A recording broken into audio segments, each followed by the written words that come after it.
What happens when a pilot, full of his own importance, orders a quiet black woman to give up her seat on a private jet? He thinks he's managing a minor passenger complaint. He thinks he's dealing with someone who doesn't belong. He smirks, backed by an entitled passenger, and tells her to move to the back, for security reasons.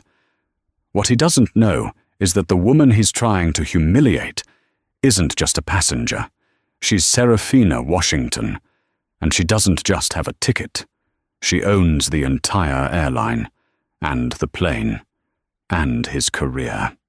The private lounge at Teterboro Airport was a study in sterile opulence. It was less a room and more a concept, designed to insulate its occupants from the reality of travel. Floor-to-ceiling windows overlooked a ballet of sleek, multi-million-dollar aircraft, Gulfstreams, Bombardiers, Dassaults. The air smelled of expensive, subtle floral arrangements and freshly brewed, dark roast coffee. In a plush armchair, angled away from the low murmur of the other guests, sat Serafina Washington. To the casual observer, she was unremarkable. She wore no makeup. Her hair was pulled back into a simple, elegant bun at the nape of her neck. She was dressed in a simple, dark teal tracksuit, a Loro Piana cashmere set that cost more than most people's monthly mortgage, but it whispered its expense. It didn't shout. On the floor beside her chair was not a glittering Birkin or a logo-stamped suitcase, but a simple, worn leather backpack. In her hands was a dog-eared paperback copy of a dense, historical non-fiction. She was, in every sense of the word, invisible. And that was precisely the point. 2 weeks ago, SW Holdings, Serafina's monolithic global investment firm, had finalized the acquisition of Ascendia Global Charter, a high-end private airline that had been bleeding money. The financials were a mess, but the real problem, Serafina suspected, was cultural. The reports she'd read hinted at a culture of arrogance, of entitlement, of crews who saw themselves as gatekeepers to the elite rather than facilitators of service. So, Serafina had initiated Project Anonymous. She had booked herself as a simple, one-way passenger on Ascendia's flagship route from New York to Los Angeles on their crown jewel, the Gulfstream G700, tail number N700, a plane she herself had authorized the purchase of, which the crew had nicknamed the Odyssey. Her goal was simple: to see the rot for herself. Across the lounge, she watched the other passengers for her flight. A man and a woman, both in their late 50s, dripped with the kind of aggressive wealth Serafina had always found exhausting. The woman, Beatrice van der Meer, was speaking into her phone in a voice that carried across the polished marble. "Yes, of course it's confirmed. I confirmed it," Beatrice snapped, her diamond bracelets catching the light as she gesticulated. "I will not be seated on the divan. I specifically requested 2B. My husband, Arthur, will be in 2A. We are closing this deal, and I will not be uncomfortable." Her husband, Arthur, a pale man with a perpetually worried expression, just nodded, patting her arm.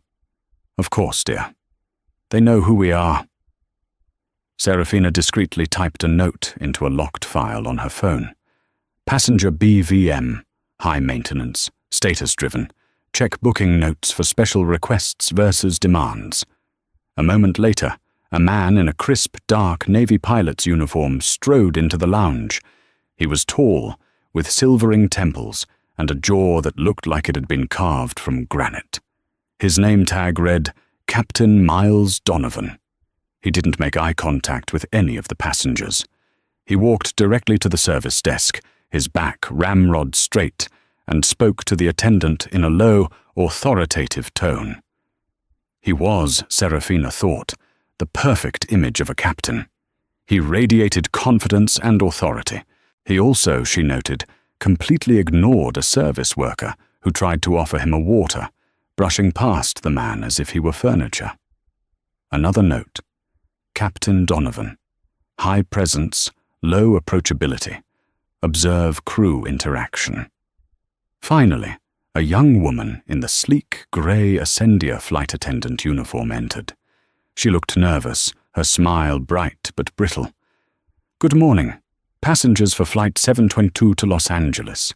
I am Chloe, your in-flight attendant. We will be ready to board in just 5 minutes." Beatrice Vandermeer didn't even look up from her phone. "Is to be confirmed, with the extra legroom and the window?" Chloe blinked, her smile faltering. "Yes, ma'am. All seating has been pre-confirmed according to the manifest. We are looking forward to having you." Beatrice sniffed, a sound of profound dissatisfaction. "We'll see." Serafina closed her book, the corner of the page turned down. She stood, stretching her back. The first phase of the audit was over. Now, the real test was about to begin. She slung the simple backpack over one shoulder and deliberately put her phone in her pocket. She needed to be a passenger. Just a passenger. She was the last to walk to the gate, following the resounding click-clack of Beatrice's heels and the silent tread of Captain Donovan, who had returned to lead his passengers to the aircraft like a shepherd, guiding a very, very expensive flock. The air on the tarmac was sharp with the smell of jet fuel. The Odyssey was magnificent. Its white fuselage gleamed under the morning sun, a sleek predator designed for speed and silence. Serafina had personally overseen the interior design specifications, opting for sustainable materials, advanced air filtration, and a layout that prioritized quiet work zones. Chloe, the flight attendant, stood at the top of the air stairs, her smile firmly in place. "Welcome aboard, Mrs. Vandermeer. Mr. Vandermeer." "Humph," Beatrice replied, sweeping past her and into the cabin. Serafina was next. "Welcome aboard, ma'am," Chloe said, her voice genuine. "Thank you, Chloe. It's a beautiful morning for a flight," Serafina replied, giving her a small, warm smile.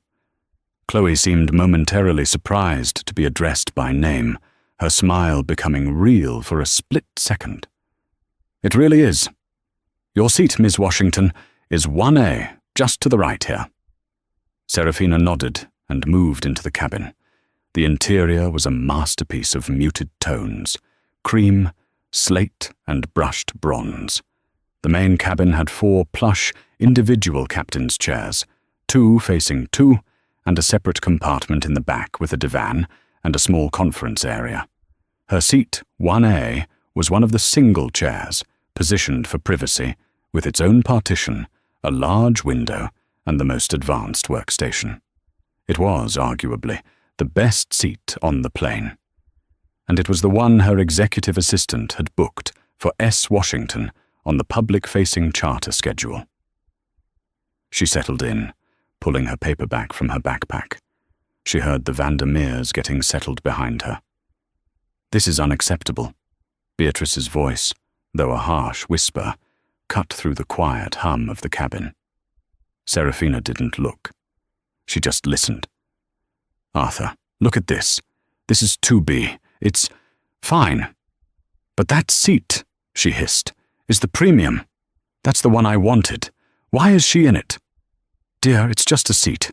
We're on the plane," Arthur murmured, clearly trying to placate his wife. "It's the principal, Arthur. That's the solo seat. The best one. I am the client here. I am a repeat client." A pause. "She looks like she won a contest.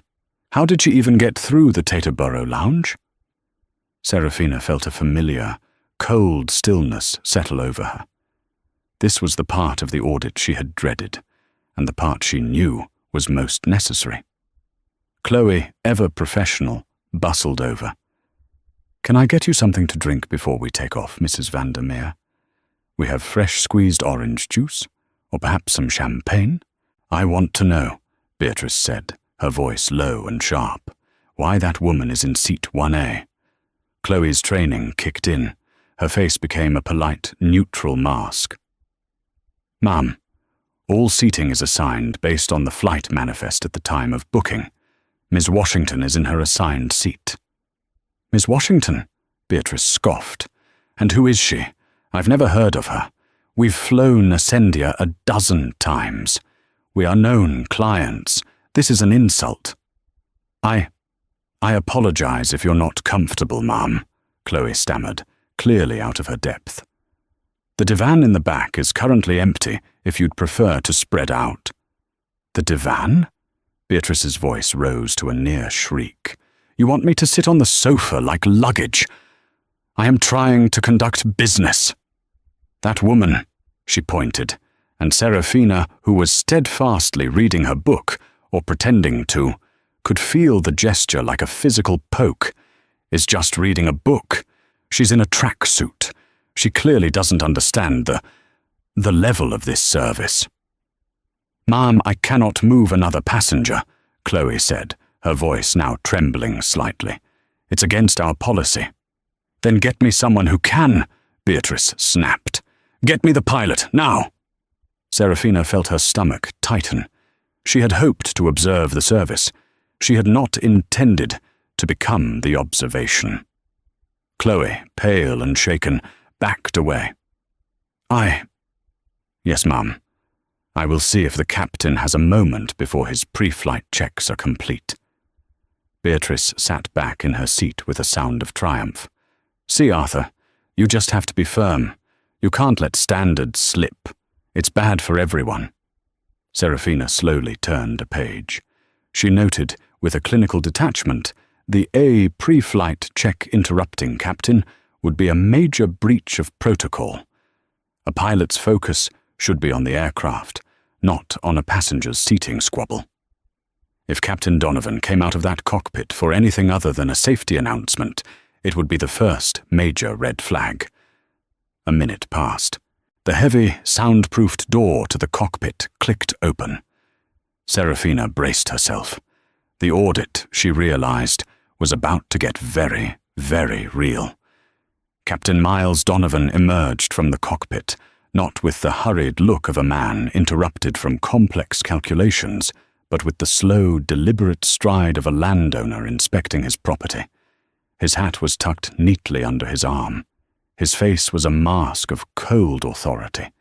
He had not, Serafina noted, gone to the service galley to speak with Chloe first. He had come straight into the main cabin, his eyes scanning the passengers. Chloe was hovering near the galley, wringing her hands, her face pale. Beatrice Vandermeer, however, lit up. She unbuckled her seatbelt, another minor protocol violation, and stood up, blocking the aisle. "Captain Donovan, thank goodness," she said, her voice dripping with a mix of collusion and feigned distress. "We have a bit of an uncomfortable situation." Donovan did not smile. He inclined his head. "Mrs. Vandermeer, I was told there was a seating issue." "It's just, well, look," Beatrice said, gesturing not so subtly at Serafina. "We are, well, you know who we are. We've been flying with Ascendia for years, and we are on this flight to close a very important deal. My usual seat, 1A, has been given away to her." Captain Donovan's gaze shifted to Serafina. It was a look Serafina knew well. It was a look that lasted only a fraction of a second, but it contained a novel's worth of assumptions. He saw her dark skin. He saw her simple clothes. He saw her lack of diamonds, her paperback book, her unstyled hair.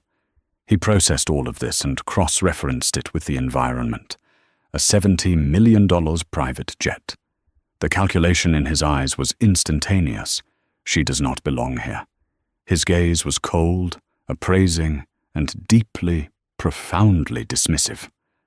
He looked at her as if she were a piece of luggage that had been stowed in the wrong compartment.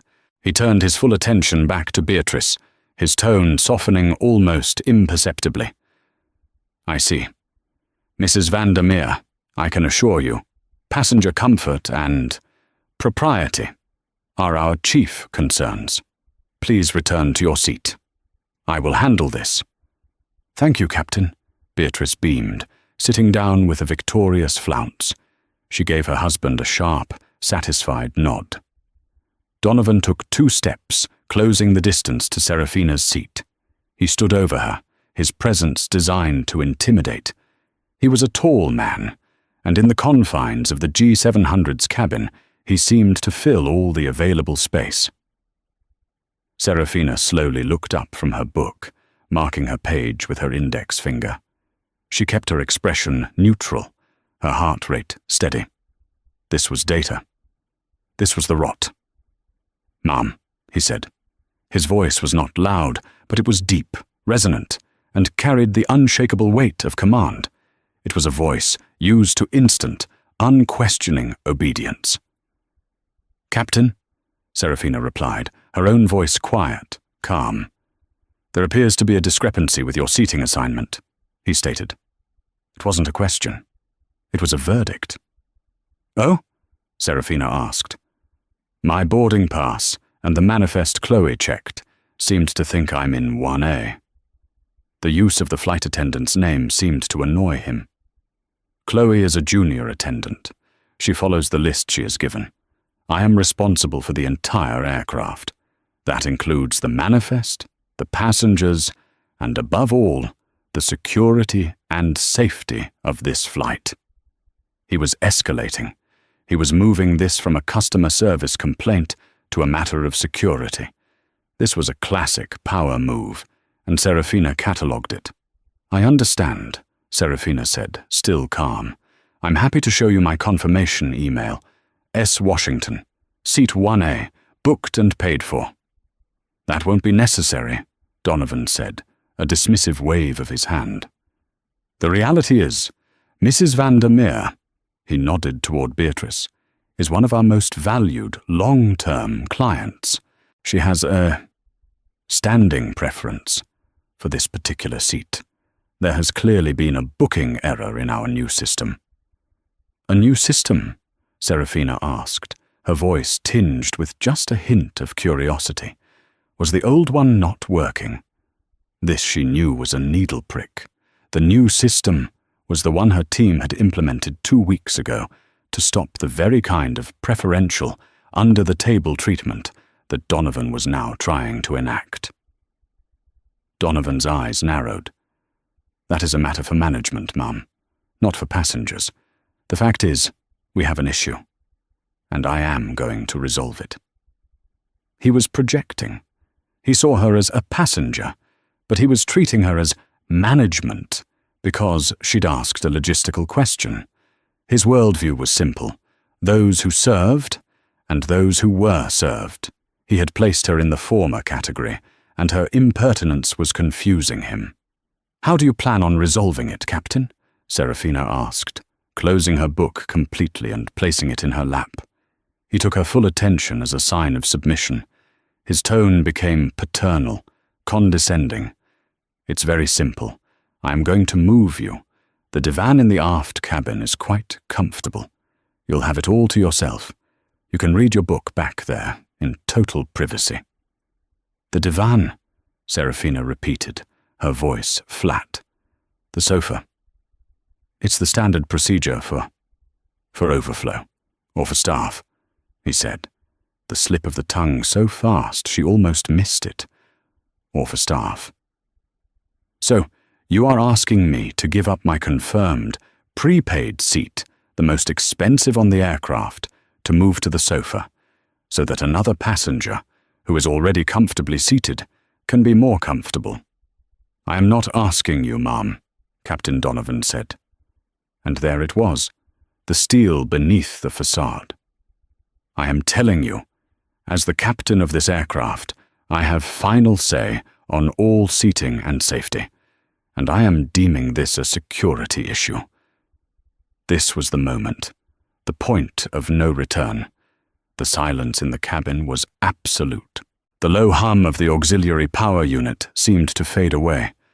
Chloe, the flight attendant, stood frozen by the galley, her hand half raised as if to object, but no sound came out. Beatrice Vandermeer was watching with unconcealed, gleeful anticipation. A security issue. Serafina's voice was dangerously quiet. "Captain, please elaborate. How exactly am I a security issue?" Captain Donovan, having committed to this line of attack, now doubled down. He crossed his arms, a classic aggressive posture. "Your booking is an unknown," he said, his voice hard. "You're not a known client with Ascendia. You're not on any of our preferred lists. Mrs. Vandermeer, on the other hand, is. Her presence and her requirements are a known quantity. In this cabin on my aircraft, I eliminate variables. You, ma'am, are a variable." It was the most professionally worded, profoundly prejudiced logic Serafina had ever heard. He had built a fortress of procedure around his own bias. He saw her, a black woman in a tracksuit, as an unknown, an unvetted variable. He saw Beatrice, a white woman in diamonds, as a known quantity. "So to be clear," Serafina said, her eyes locking with his, "I am a variable because I am not a known client, and your solution is to move the variable to the back of the plane." "Precisely," he said, mistaking her clarity for capitulation. "It's for the comfort and safety of all passengers. It standardizes the cabin." "It standardizes the cabin," Serafina repeated. The word hung in the air, cold and heavy. "Captain, I'm afraid I must decline." Donovan's face, which had been set in a mask of professional arrogance, now flickered with genuine visible anger. His nostrils flared. "Ma'am, I don't think you understand. This is not a request. I am the pilot in command. My word is law on this aircraft, according to FAA regulations. Now please, take your bag and move to the aft cabin." "No," Serafina said. It was not loud. It was not dramatic. It was simple, flat, and immovable. "I will not." A sharp gasp came from Beatrice's seat. "The nerve!" Donovan's face flushed a dull, angry red. "Ma'am," he said, uncrossing his arms and leaning down, his voice dropping to a menacing growl. "You are now interfering with a flight crew. That is a federal offense. You have two choices. You can walk to the divan, or I can have Teterboro Port Authority security drag you off this aircraft. Which will it be?" This was the ultimate threat. He was threatening to have her arrested, on her own plane. Serafina looked past him, to Chloe, who looked like she was about to cry. She looked at Beatrice, who was practically vibrating with smug victory. Then she looked back at the captain. "So you would delay your flight, inconvenience your valued client, and file a federal incident report, with all the paperwork that entails, all to move a paying passenger from one seat to another. Because you want her to?" "I am doing this for the safety and order of my flight," he shot back, his voice rising. "You are doing this," Serafina said, her voice cutting through his, "because you looked at me and made a judgment. You are doing this because Mrs. Vandermeer asked you to.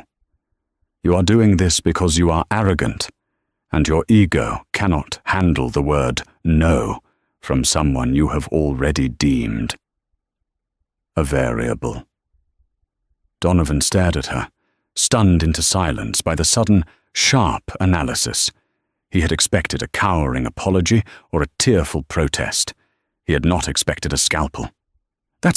That's insubordination," he sputtered, a weak, pathetic comeback. "It's the truth," Serafina said. She held his gaze. "You have threatened a passenger. You have cited security without a single, verifiable cause other than your own prejudice. You have done this in front of your crew and other passengers. You have put your own ego above your professional duty. And you have done it all on my time." Donovan blinked. Your time?" Serafina reached into her simple backpack. Donovan flinched as if expecting a weapon. Beatrice gasped. "She's reaching for something." Serafina ignored them both. Her hand emerged, not with a phone, not with an ID, but with a simple, laminated badge on a lanyard. It was a standard Ascendia corporate ID, one she hadn't planned on using. Donovan squinted at it. "What is that? A crew pass? Are you a flight attendant? You are way out of uniform." He laughed, a short, barking sound. "That's it then. You're fired. You're done. Now get off my plane." Serafina didn't look at the badge. She just held it up. "Look closer, Captain." Chloe, from the galley, had a better view. Her eyes went wide. Her hands flew to her mouth. She knew what that ID badge looked like. It wasn't the standard silver of a flight crew. It was the platinum-edged, holographic badge of the executive board. Donovan, seeing Chloe's reaction, finally snatched the badge from Serafina's hand. He read the name.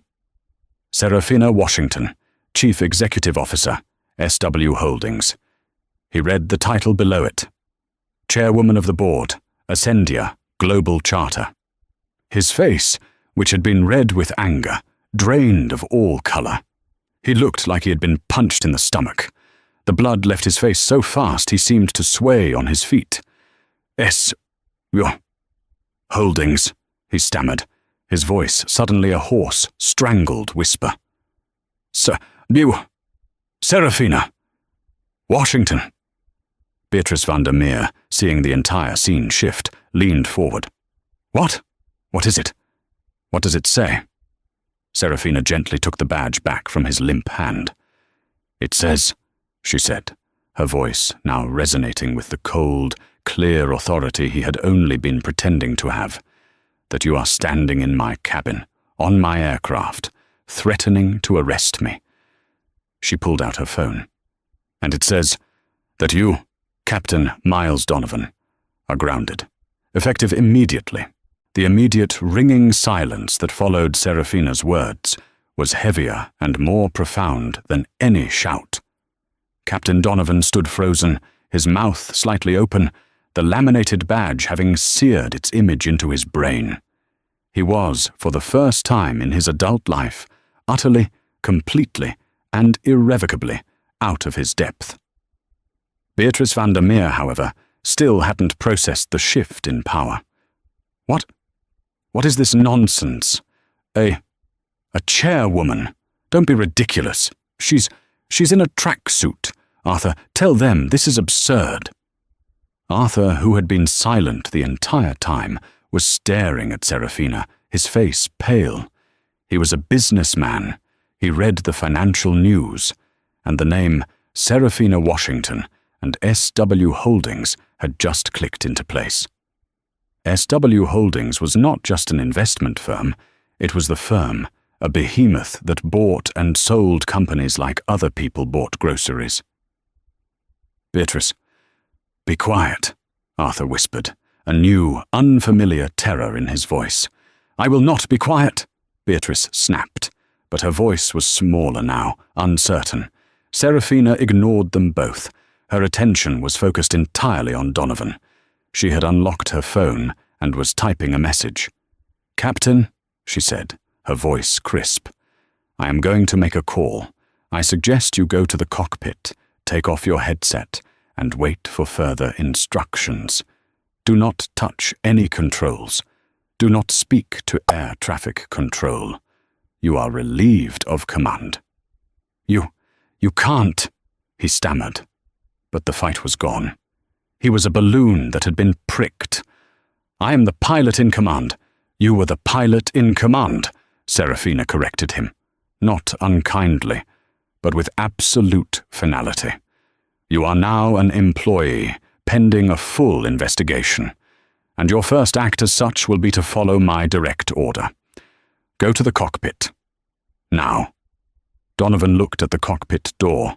He looked at Serafina, and he turned, his ramrod straight back, suddenly looking brittle, and walked the 3 steps to the cockpit, closing the door behind him with a soft, defeated click.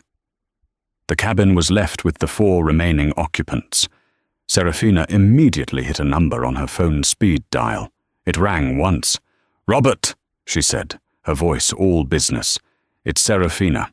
I'm on the Odyssey at Teterboro." A pause. "No, the audit isn't going well. We have an active situation. I've just had to ground Captain Donovan." Another pause. Serafina's eyes were closed, as if she were gathering strength. The charge? Conduct unbecoming, extreme prejudice, and, let's see, threatening the owner of the company with federal arrest.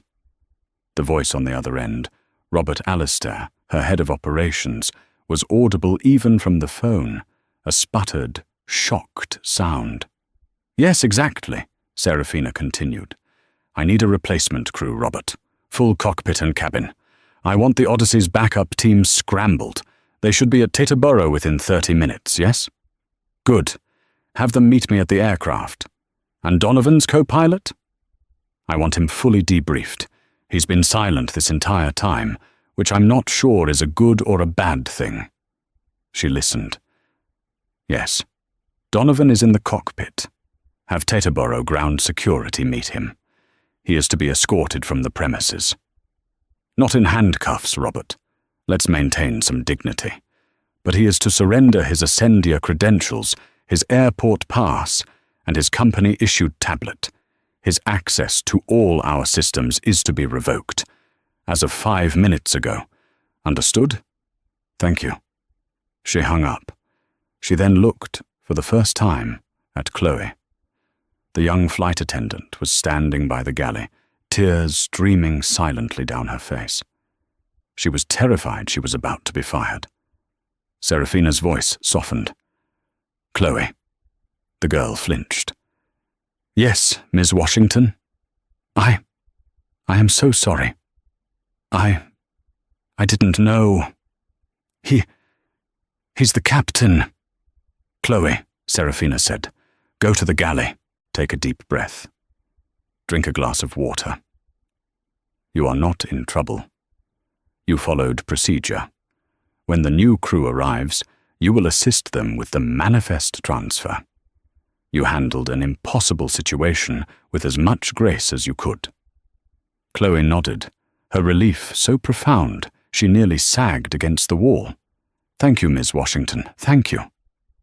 She fled to the galley, which left the Vandermeers. Beatrice was now chalk white. The dots had been connected. The sheer, unmitigated disaster of her actions was dawning on her. Ms. Washington," Beatrice began, her voice a sycophantic, trembling mess. My goodness. What a test. What a brilliant idea. To check on your new company." She laughed, a high, panicked sound. "I must say that pilot, Donovan, his behavior was appalling, absolutely disgraceful. We were just horrified, weren't we, Arthur?" Arthur wisely said nothing. Serafina simply stared at her. She didn't respond.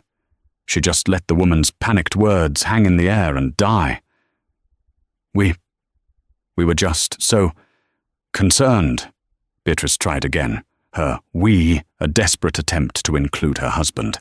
We were testing him too, to see if he'd stand up for his real clients."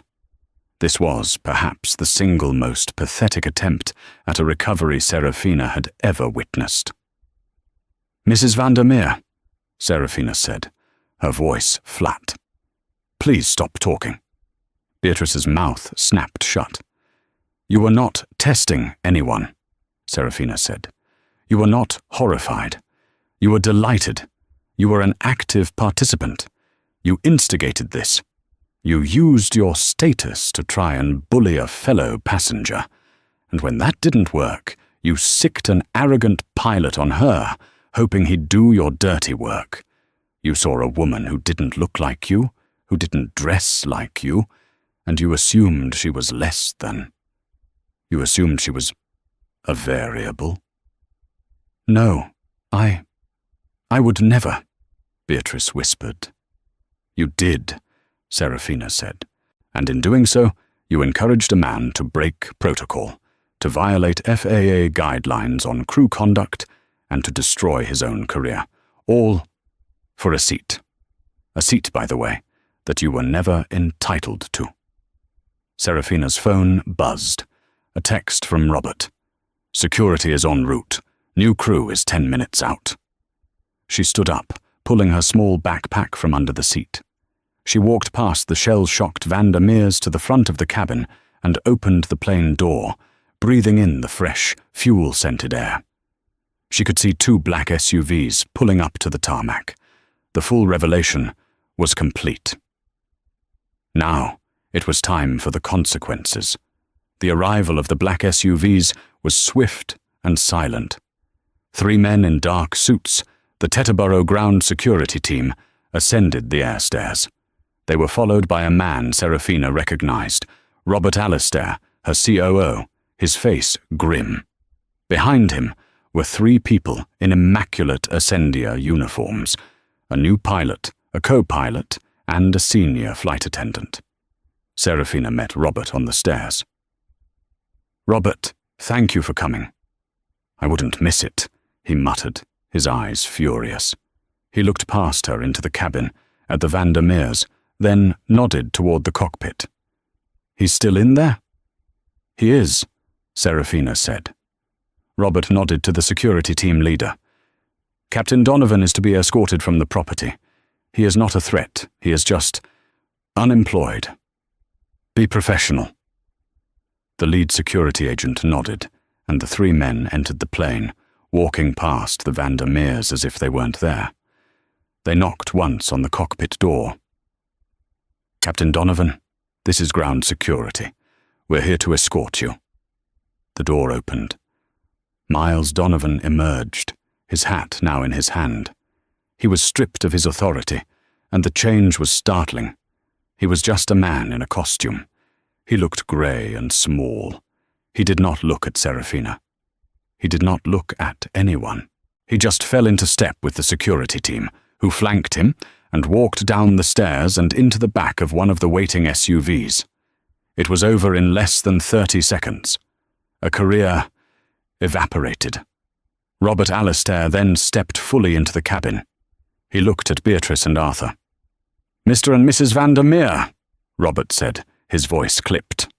"I am Robert Alastair, COO of Ascendia. Given the unprecedented disruption, we are cancelling today's flight. We will, of course, be refunding your charter fees." "Cancelling?" Beatrice squeaked, her face aghast. But our deal. We have to be in Los Angeles by 4 p.m. This is Ms. Washington, please." Serafina, who had been speaking quietly to the new flight crew, turned. Her face was no longer that of an auditor, or even an angry owner. It was the face of Serafina Washington, the CEO. It was a face that decided the fate of multi-billion-dollar mergers. It was cold, analytical, and utterly impartial. "Mrs. Vandermeer," Serafina said, "your travel plans are no longer my concern. But your deal in Los Angeles, that is my concern. I believe you were scheduled to meet with the acquisitions team for the Ascendia Prestige contract?" Beatrice froze. The blood drained from her face now. The contract?" she stammered. "Yes. The 5-year exclusive catering contract for the entire Ascendia global fleet. A contract valued at, I believe, $100 million. Arthur, her husband, finally spoke. His voice was a dry croak. Our meeting was with a Mr. Henderson from your SW Holdings, F&B division." "That's correct," Serafina said. "Mr. Henderson reports to Mr. Alastair, who, as you know, reports to me. Your flight today, on my private flagship, was supposed to be the final, celebratory, soft pitch before you signed the papers in LA. This entire trip, this plane, this flight, was meant to be the pinnacle of the service your company, Vandermeer Catering, was proposing to provide. Beatrice's eyes were wide with a dawning, abject horror. She was realizing this wasn't just a social blunder. This was a financial catastrophe. "You were auditioning," Serafina continued, her voice level, "to provide prestige service to Ascendia's clients. And you have shown me, in no uncertain terms, what you believe prestige service to be. You believe it means fawning over those you perceive to have power, and actively, viciously trying to displace those you purses w. Holdings had finalized the acquisition of Ascendia Global Charter, a high-end private airline that had been bleeding money. The financials were a mess, but the real problem, Serafina suspected, was cultural. The reports she'd read hinted at a culture of arrogance, of entitlement, of crews who saw themselves as gatekeepers to the elite rather than facilitators of service. So, Serafina had initiated Project Anonymous. She had booked herself as a simple, one-way passenger on Ascendia's flagship route from New York to Los Angeles on their crown jewel, the Gulfstream G700, tail number N700SW, a plane she herself had authorized the purchase of, which the crew had nicknamed the Odyssey. Her goal was simple: to see the rot for herself. Across the lounge, she watched the other passengers for her flight. A man and a woman, both in their late 50s, dripped with the kind of aggressive wealth Serafina had always found exhausting. The woman, Beatrice Vandermeer, was speaking into her phone in a voice that carried across the polished marble. "Yes, of course it's confirmed. I confirmed it," Beatrice snapped, her diamond bracelets catching the light as she gesticulated. "I will not be seated on the divan. I specifically requested 2B. My husband, Arthur, will be in 2A. We are closing this deal, and I will not be uncomfortable." Her husband, Arthur, a pale man with a perpetually worried expression, just nodded, patting her arm. "Of course, dear. They know who we are." Serafina discreetly typed a note into a locked file on her phone. "Passenger BVM. High maintenance. Status-driven. Check booking notes for special requests versus demands." A moment later, a man in a crisp, dark Navy pilot's uniform strode into the lounge. He was tall, with silvering temples and a jaw that looked like it had been carved from granite. His name tag read, Captain Miles Donovan. He didn't make eye contact with any of the passengers. He walked directly to the service desk, his back ramrod straight, and spoke to the attendant in a low, authoritative tone. He was, Serafina thought, the perfect image of a captain. He radiated confidence and authority. He also, she noted, completely ignored a service worker who tried to offer him a water, brushing past the man as if he were furniture. Another note: Captain Donovan, high presence, low approachability, observe crew interaction. Finally, a young woman in the sleek, grey Ascendia flight attendant uniform entered. She looked nervous, her smile bright but brittle. "Good morning, passengers for Flight 722 to Los Angeles. I am Chloe, your in-flight attendant. We will be ready to board in just 5 minutes." Beatrice Vandermeer didn't even look up from her phone. "Is 2B confirmed, with the extra legroom and the window?" Chloe blinked, her smile faltering. "Yes, ma'am. All seating has been pre-confirmed according to the manifest. We are looking forward to having you." Beatrice sniffed, a sound of profound dissatisfaction. "We'll see." Serafina closed her book, the corner of the page turned down. She stood, stretching her back. The first phase of the audit was over. Now the real test was about to begin. She slung the simple backpack over one shoulder and, deliberately, put her phone in her pocket. She needed to be a passenger. Just a passenger. She was the last to walk to the gate, following the resounding click-clack of Beatrice's heels and the silent tread of Captain Donovan, who had returned to lead his passengers to the aircraft like a shepherd, guiding a very, very expensive flock. The full revelation was the lightning. This was the thunder. Captain Miles Donovan's karma. As Miles Donovan sat in the back of the security SUV, the full weight of his actions crashed down on him. It wasn't just the loss of his job. He was 58 years old. He had built his entire identity around being Captain Donovan. He had been ex-Air Force, a pilot's pilot, with a perfect record. But his perfect record was now indelibly stained. Serafina Washington was not a vindictive woman, but she was a thorough one. The investigation was swift.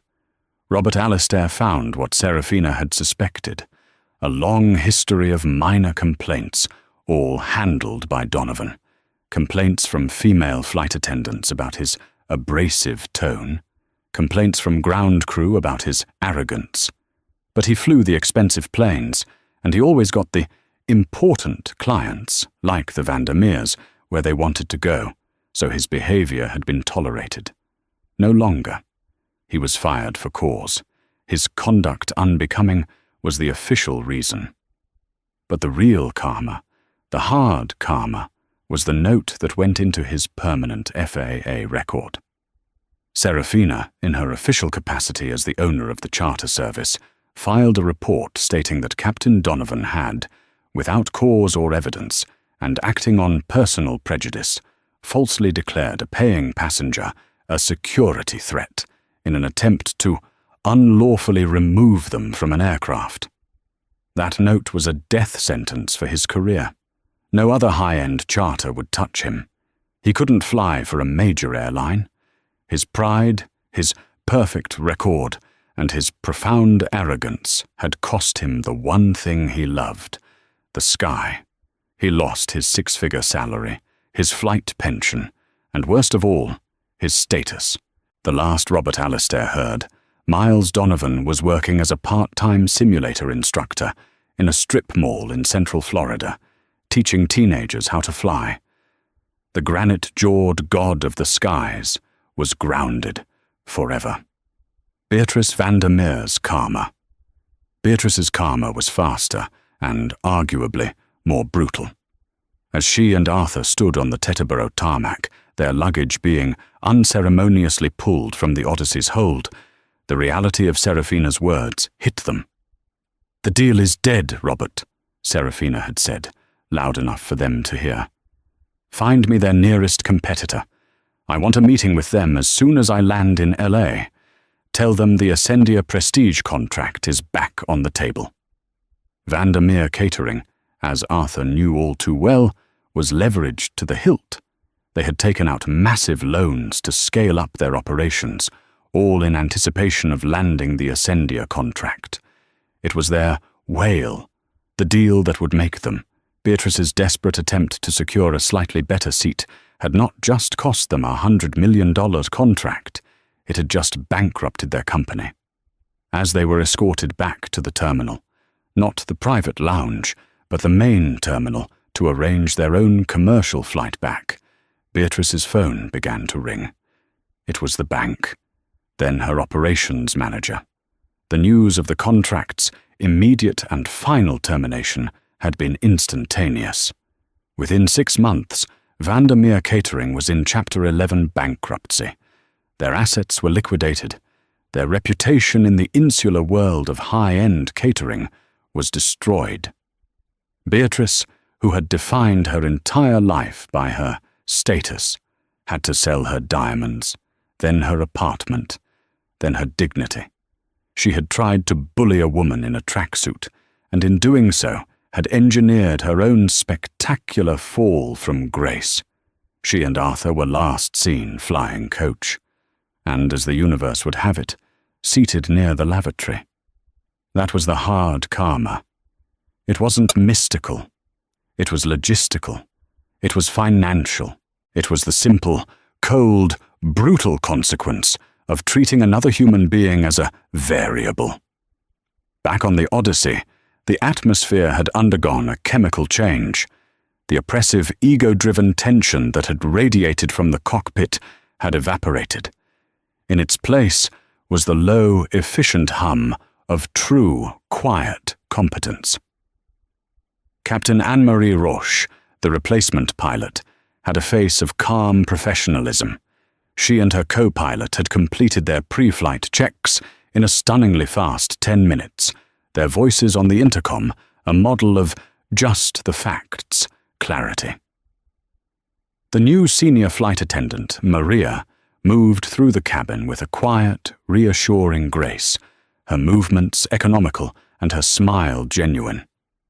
She was the antithesis of the drama that had just unfolded. Serafina, however, had one final piece of business before they departed. She stood and walked to the galley. Chloe was there, ostensibly helping Maria, but in reality she was just standing, her hands trembling, her face pale with the aftershock of the morning's events. She was still an employee in a deeply compromised situation, a witness to a career-ending confrontation. When she saw Serafina approach, she flinched, her eyes wide with a new kind of fear. "Ms. Washington," she whispered, her hands twisting in the hem of her uniform jacket. I can pack my things. I understand if I'm being let go for all this." "Quite the opposite, Chloe," Serafina said, her voice softer than it had been all morning. She knew this was the most important part of the entire audit. Identifying the rot was easy. Cultivating the good was the real work. "You were in an impossible position today," Serafina continued. "A true no-win scenario. You were caught between a captain with a God complex and a passenger with an entitlement complex. You were terrified. I could see it. Anyone would be. But you didn't break." Serafina held her gaze, forcing the young woman to absorb the praise. "You didn't cry in front of the passengers. You didn't fawn over Mrs. Vandermeer. And you didn't, and this is the most important part, throw me under the bus to appease her. You stood your ground, you cited your training, and you tried to de-escalate. You were a professional, even when your captain was acting like a petulant child. I was just doing my job, Ma'am," Chloe stammered, tears welling up again. "No, you were doing more," Serafina said. "I bought this airline, Chloe, because I knew it was rotten. Not the planes, but the culture. The culture that told Captain Donovan he was a king, and that a passenger's value was measured in diamonds. That culture ends today. And I need people to help me build the new one." She saw the confusion in Chloe's eyes and pressed on. "Donovan was right about one thing. The new system is having problems. The old guard is fighting it. So I am creating a new role, effective immediately. Director of In-Flight Service and Culture. It will be based in our New York headquarters. The job is simple. Rewrite the entire service manual from top to bottom. Retrain every single flight attendant. And your first lesson will be this: respect is the baseline, not a reward for perceived status. I need someone who understands that in their bones, someone who has lived it." Chloe was just staring, her mouth slightly open, as if Serafina were speaking a foreign language. "Ma'am, I don't understand. I'm a junior attendant. I've only been flying for 8 months. I don't have a business degree." "You have something far more valuable," Serafina corrected her, her voice firm. "You have first-hand experience with the rot, and you have the moral compass to fix it. You have integrity, Chloe. I can teach you how to read a spreadsheet and run a department. I cannot teach character. You already have that." Serafina held out her hand.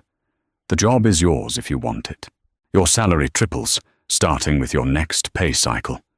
You'll report directly to Robert Alastair. Is that something you'd be interested in?" Chloe looked at Serafina's outstretched hand as if it were a life raft. She looked at Maria, the new attendant, who was smiling, tears in her own eyes at having witnessed this. And then, for the second time that day, Chloe burst into tears. But these were not the silent, terrified tears from before. This was a ragged, cathartic sob of pure, unadulterated shock and relief. She couldn't even speak. She just nodded, her whole body shaking, and took Serafina's hand in both of hers. "Good," Serafina said, giving her hand a firm, congratulatory shake. "Maria will escort you off the plane. Go home, get some rest. Robert's office will call you on Monday with the contracts and your new office details. And Chloe, welcome to the executive team." Chloe, in a complete daze, was guided off the plane by Maria, her life irrevocably and wonderfully changed. Serafina returned to her seat. Seat 1A, her rightful seat. A moment later, Maria returned, all business. "Ms. Washington, the cabin is secure. Captain Roche has us on a priority departure." "Thank you, Maria," Serafina said, and she finally buckled her seatbelt. The taxi to the runway was smooth. Captain Roche's voice came over the intercom, calm, clear, and blissfully brief. "Cabin secure for takeoff. Flight time to Los Angeles will be 5 hours and 10 minutes. Welcome aboard, Ms. Washington." The Gulfstream G700's engines spooled up. The power was immense, a velvet-gloved fist pushing them back into the plush, cream-colored seats. The Odyssey hurtled down the runway, and then, with a grace that defied its size, it ascended. Serafina looked out the window. Far below, she could see the Teterboro terminal. She saw the black SUV that had taken Donovan away, now just a speck leaving the airport. She saw the other, smaller jet where the Vandermeers were supposed to be, still sitting cold and dark at its gate, cancelled and going nowhere. The plane broke through the low-lying grey clouds and burst into a sky of brilliant, blinding blue. The drama was below them. The rot was on the ground. Serafina unclipped her seatbelt. The Project Anonymous audit had been a spectacular, chaotic, and ultimately necessary success. It had cost one man his career and one company its future. But it had also revealed a diamond in the rough. It was, she thought, a very fair trade. She reached into her simple, worn leather backpack. She pulled out her dog-eared paperback book, turning to the page she had marked with her finger, what felt like a lifetime ago. And finally, in the quiet, peaceful cabin of her ascending aircraft, Serafina Washington began to read. And that's the story of Serafina Washington and the $100 million seating arrangement. It's a powerful reminder that true status isn't about what you wear, the diamonds on your wrist, or the seat you demand. True status is about character. It's about how you treat people when you think no one important is watching. Captain Donovan and Beatrice Vandermeer made a fatal assumption. They assumed the person they were trying to crush was powerless. But the hard karma that hit them wasn't magic. It was the direct, real-world consequence of their own arrogance and prejudice. Serafina didn't have to curse them. She just had to let their own actions bounce back and destroy them. And in the end, true leadership, like Serafina's, wasn't about punishing the wicked, but about rewarding the good, like Chloe. What did you think of Captain Donovan's security excuse? Have you ever seen someone so spectacularly ruin their own life? Let me know your thoughts in the comments below. If you enjoyed this story of karma and justice, please hit that like button, share this video with someone who needs to see it, and be sure to subscribe to the channel for more true life stories where the receipts always get checked. Thanks for watching.